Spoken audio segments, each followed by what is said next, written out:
CBN Vitória. Apresentação, Fernanda Queiroz. 11h06, já de volta aqui ao nosso CBN Vitória, hoje 17 de agosto de 2021. Desde esse final de semana a gente vem sendo fortemente impactados por imagens que falam, né, da própria situação do Afeganistão, depois novamente da retirada do Talibã ao comando central do governo, a fuga também, né, do governo. Uma imagem que chocou muita gente ontem foi aquele avião com aquelas pessoas, aqueles refugiados tentando fugir do Afeganistão, as pessoas caindo da aeronave.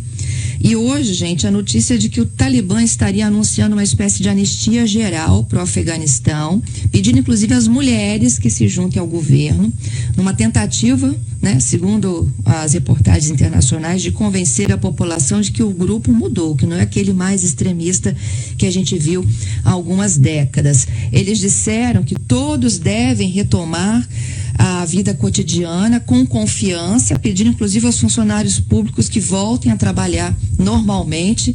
O Talibã estaria tentando se mostrar um pouco mais moderado do que aquele primeiro que a gente conheceu no comando do país, né, que foi de 1996 a 2001, quando adotou uma visão extremamente rigorosa à lei islâmica, impôs restrições, sobretudo às mulheres, que eram impedidas de trabalhar e estudar. Gente, para que a gente possa entender um pouco mais, né, desse contexto de hoje, como é que a gente está vivendo aquilo tudo que a gente assistiu, né, há algumas décadas, eu tenho um convidado especial, o deputado Sérgio Majeski, professor por anos de geografia, atuou sempre nessa área de geopolítica global, aceitou meu convite de participar conosco desta conversa. Não é mesmo, Majeski? Seja bem-vindo aqui ao CBN Vitória. Eu queria que os capixabas entendessem um pouco mais do que a gente está vendo e assistindo, ouvindo, com a tua ajuda. Obrigado, Fernando. Obrigado pelo convite. Cumprimento a você, aos seus ouvintes da Rádio CBN. E é um prazer estar aqui falando um pouquinho com você sobre essa questão do Afeganistão. Pois é. O Majeski, com toda essa sua experiência, né, do que a gente vivenciou de 96 a 2000, dá para dizer que o Talibã está diferente? Olha só, é muito difícil acreditar nisso, né? Assim, o grupo Talibã, ele, assim, a essência, né, dos seus fundadores, dos seus formadores, são pessoas que foram criadas, que foram educadas nas chamadas madraças, né? Que são aquelas escolas de religião islâmica do Paquistão, e que ensina, assim, a versão radical do islamismo, né? Assim, que faz uma interpretação muito própria do Islã, né? Tanto do Alcorão quanto da Sharia. E é muito difícil que essas pessoas que têm essa filosofia, que elas tenham mudado. Pode até ser, eu não acredito muito. Na verdade, agora, o Talibã, ele precisa convencer a comunidade internacional de que eles mudaram de alguma forma, para que eles sejam reconhecidos oficialmente como governo. Porque, apesar da queda do governo eleito, entre aspas, o Talibã ainda não foi reconhecido internacionalmente como governo, apesar daquela fala, né, ontem do embaixador da Rússia, bem maleável, né, na ONU, e também a posição da China, mas não há um reconhecimento internacional. Então, assim, e eles sabem que vai favorecer a esse reconhecimento internacional deles como governo do Afeganistão, se eles demonstrarem, né, que houve mudança e que eles não vão mais, né, perseguir ninguém, que não vão anular, né, a presença feminina na sociedade, enfim. Mas é difícil dizer que dá para acreditar que eles mudaram, só o tempo dirá. É isso. Eu, inclusive, já vou até falar um pouquinho dessa presença feminina aí, porque quem não conhece a história da Malala, né? Mas voltando ainda a esse... voltando um pouquinho só esse poderio do Talibã, o Talibã é um grupo altamente vigiado, Sérgio. Como é que ele foi entrando assim de forma relâmpago e tomando Cabul? Olha só, no tabuleiro geopolítico internacional não existe inocentes e nem ingênuos, né? Então, assim, foi de repente para mim, foi de repente para você, foi de repente para uma parte do mundo. Não foi de repente para quem está diretamente envolvido nisso, né? Os Estados Unidos, os países da OTAN, a China, a Rússia, sabiam perfeitamente o que estava acontecendo, principalmente os Estados Unidos. Porque, na verdade, a retirada de soldados americanos começou há muito tempo, logo depois porque os Estados Unidos chegaram a ter 100 mil soldados, né, na época do governo Obama. Logo depois que, teoricamente, capturaram e mataram o Osama Bin Laden, que nem foi morto no Afeganistão, ele foi morto no Paquistão, na verdade, começou essa retirada. No ano passado, os Estados Unidos começou, no Catar, um acordo com o Talibã, né, um acordo que previa a retirada dos Estados Unidos. Só que nessa altura do campeonato, os Estados Unidos já tinham uma quantidade de soldados muito pequena, tá? Algo em torno, acho que de 15 a 20 mil soldados, que parte disso foi retirado no ano passado também. Na verdade, agora havia talvez uns 3.500 soldados americanos ali. E aí olha como a história, né, essa história de que não se sabia, etc. Se sabia sim. E olha só como foi esdrúxulo esse acordo norte-americano com o Talibã. Porque eles foram ao Catar, os diplomatas americanos, negociar com o Talibã. O governo do Ashraf nem foi convidado para participar disso. Então, assim, como é que você negocia um acordo de paz e de retirada de soldado com uma milícia que você estava combatendo e não chama o governo do país? Então, os Estados Unidos, na verdade, eles chegaram à conclusão, assim como, né, ainda os poucos soldados da OTAN que estavam por lá e os países da OTAN, que não havia mais como continuar essa guerra lá. Assim, eles não tinham mais o que fazer. Então eles precisavam ter uma saída, vamos dizer assim, relativamente honrosa, ou pelo menos para parecer honrosa. Tipo, nós fomos lá, nós acabamos com a Al-Qaeda, nós matamos o Bin Laden, nós instalamos uma democracia, nós treinamos um exército, e agora é com vocês. Mas sabendo que eles jamais acabaram com o Talibã. O Talibã sempre controlou uma parte do país, né? Então, esse de repente, ele foi de repente para a mídia internacional, porque era um de repente que já estava acontecendo, né? O Talibã já se encaminhava para dominar o país inteiro. E a questão era uma questão de tempo que eles entrassem em Cabul, né? Que é a principal cidade e o centro do poder político. Mas eles já estavam... Exatamente, e eles já estavam controlando boa parte do país. Eles nunca deixaram de controlar áreas do país, né? E nos últimos meses eles vinham avançando, né? No começo de julho eles já tinham tomado a primeira cidade, né? Afegã. Então, assim, não há nada de repente nisso, né?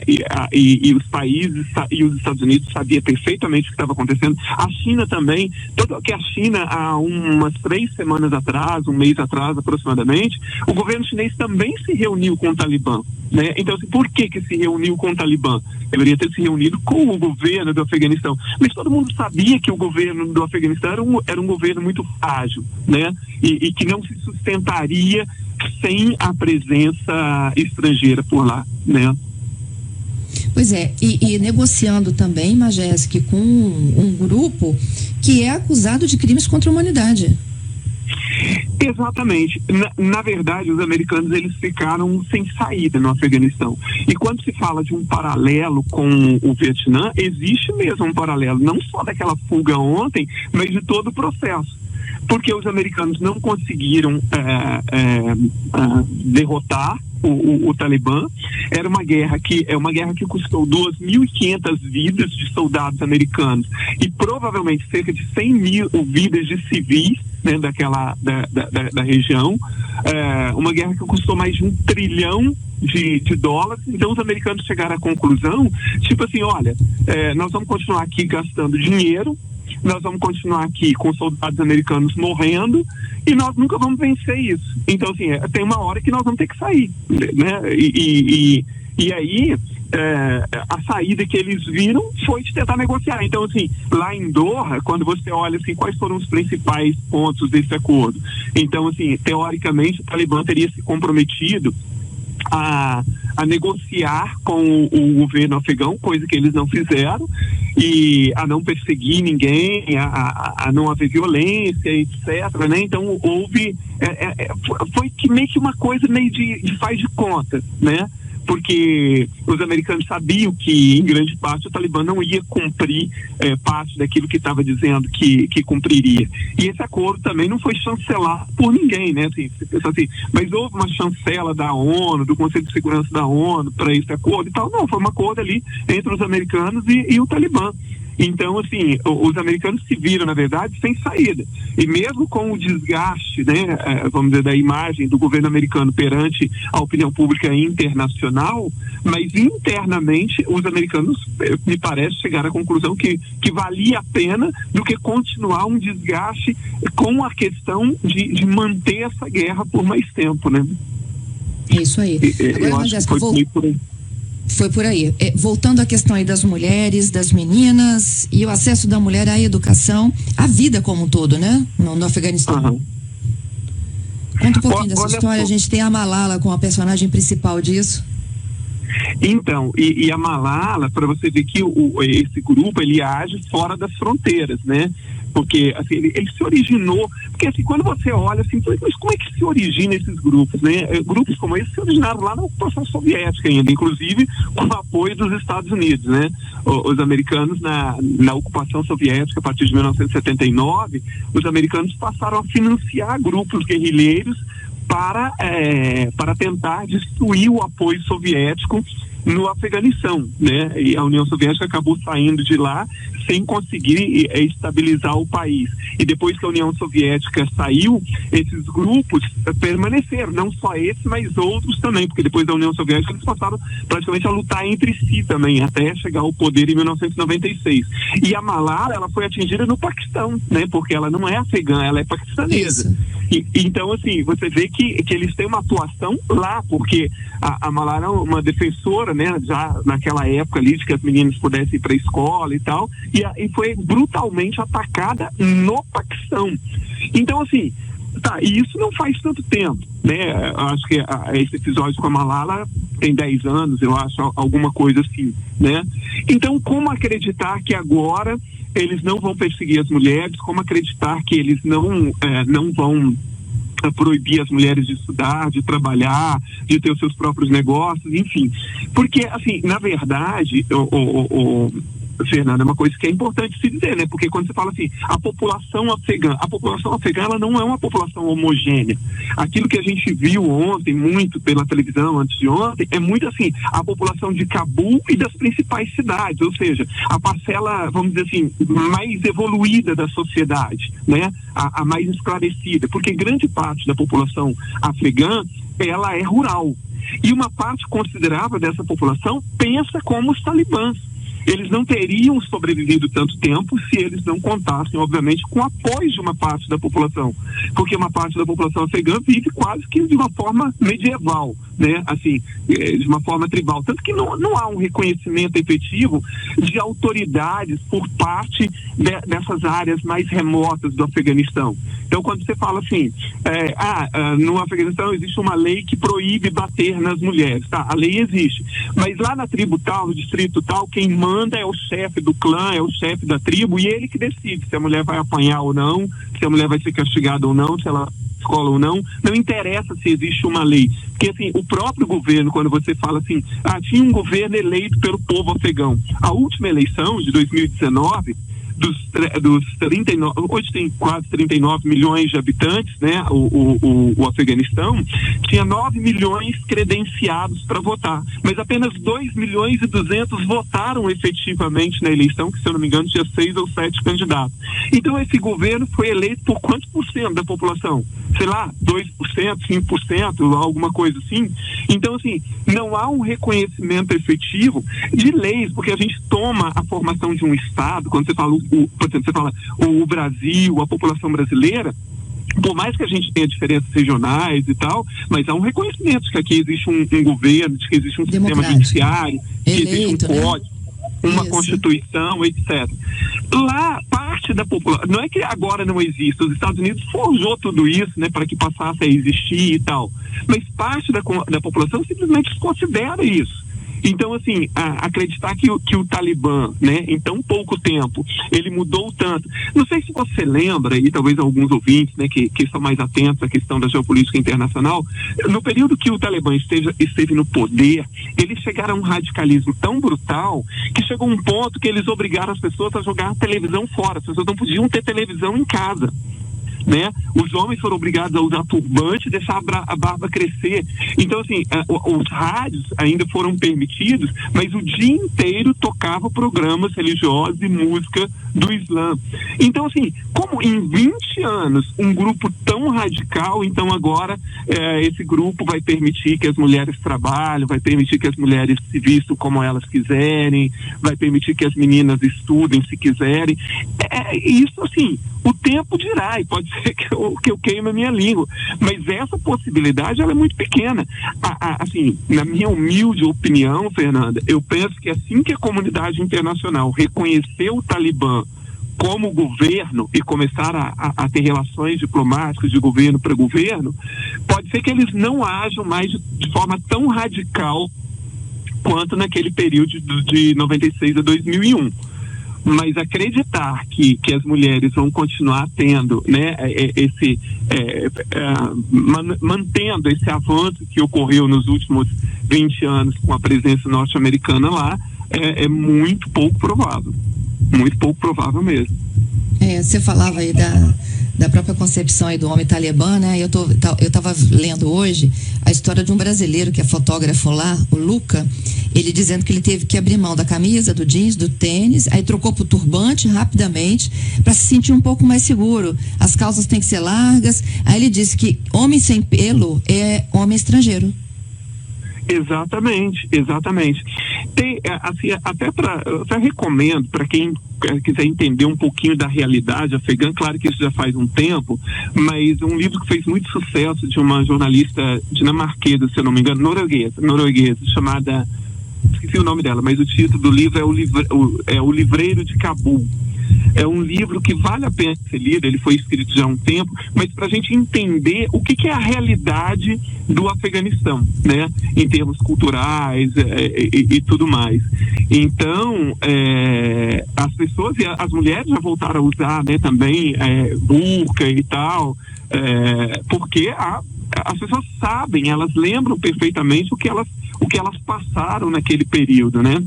E há um receio muito grande agora de que essas pessoas que trabalharam para o governo, que trabalharam para as empresas americanas, para o exército americano, que as pessoas que pertenciam à Aliança do Norte, os seus parentes, né, que essas pessoas sofram perseguição e sejam, né, punidas de alguma forma.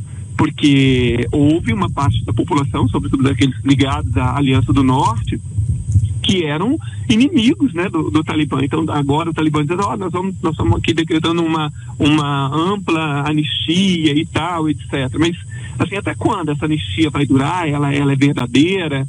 É tudo muito novo ainda, né, para a gente ficar fazendo tantas análises, né? E eu acho que nem os maiores peritos, né, em geopolítica internacional arriscam, né, um prognóstico para o futuro do Afeganistão.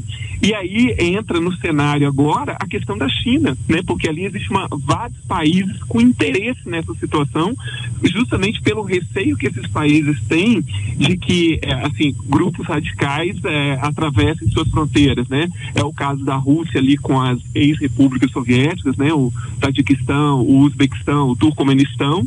O caso da China, por causa da região dos uigures, né, que são muçulmanos também. Então, ontem, como uma analista dizia, né, mais ou menos como se a China e a Rússia estivessem dizendo assim, vocês fazem o que vocês quiserem, assumem o governo e fazem o que vocês quiserem dentro do Afeganistão, mas não se metam conosco, assim, não venham para as nossas fronteiras, né? Então, tem essa questão desses pesos pesados da geopolítica global que estão ali em volta, né? Ainda tem a questão da Índia, tem a questão do Irã também ali do lado. Então, tem muita coisa em jogo ali, né? Por causa desses grandes atores globais que, de alguma forma, estão imiscuídos nisso, né? Mas, Jéssica, para finalizar, eu fico imaginando esse momento que o mundo vive, né, de pandemia. Hoje a ONU disse que a gente não deve encerrar essa página este ano, que tem mais um ano ainda pela frente por conta da Delta. Como é que essa população vive?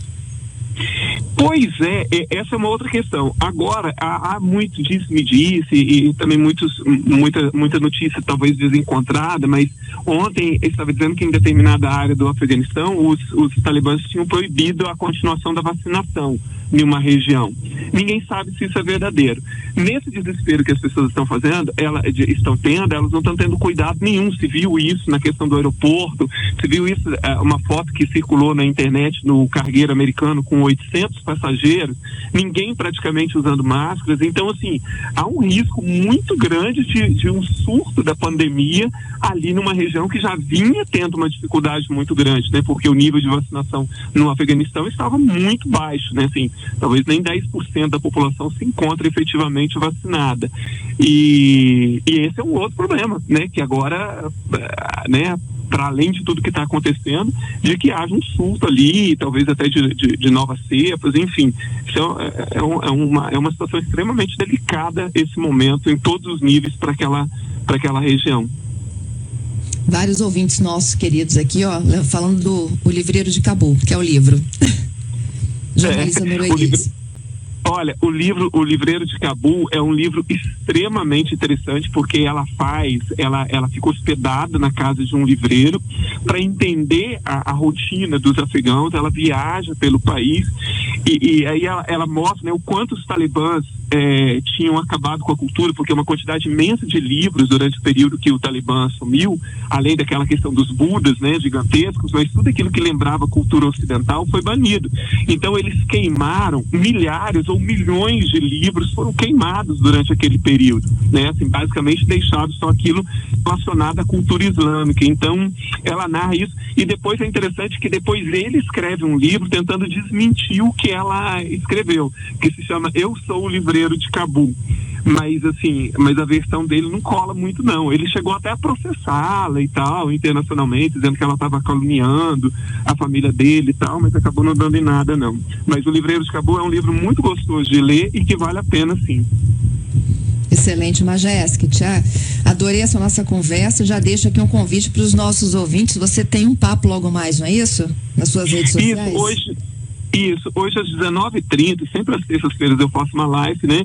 E hoje às 19h30, a pedido de ex-alunos e amigos, eu vou falar justamente sobre a situação do Afeganistão, da época da ocupação da Grã-Bretanha, no final do século XIX, até a situação atual, às 19h30, pelo Instagram. Estão todos convidados. Muito obrigada, viu, pela sua participação aqui conosco, hein? Imagina, foi um prazer e estou à disposição, Fernanda. E você sabe que eu sou seu fã, né? É um prazer falar com você. Que carinho. Obrigada, Majeski. Um bom dia para você. Bom dia para você e para os seus ouvintes também. Tudo de bom. Um abraço. Tudo de bom. Deputado Sérgio Majeski, ele é professor formado, né, em geografia, foi professor durante décadas dessa geopolítica mundial e hoje aqui aceitou meu desafio de conversar um pouquinho sobre esse momento que a gente está assistindo, ouvindo do Afeganistão. Aquele episódio do avião ontem, então, assim, estarrecedor, né? As pessoas tentando fugir de Cabul, do Afeganistão, e o avião decolando e as pessoas caindo, né? Lotado o avião estava. O que isso representa no nosso dia a dia? Como é que a gente tem que entender, né? E ser solidário aí ao próximo. O Majeski, então, ajudando nessa conversa.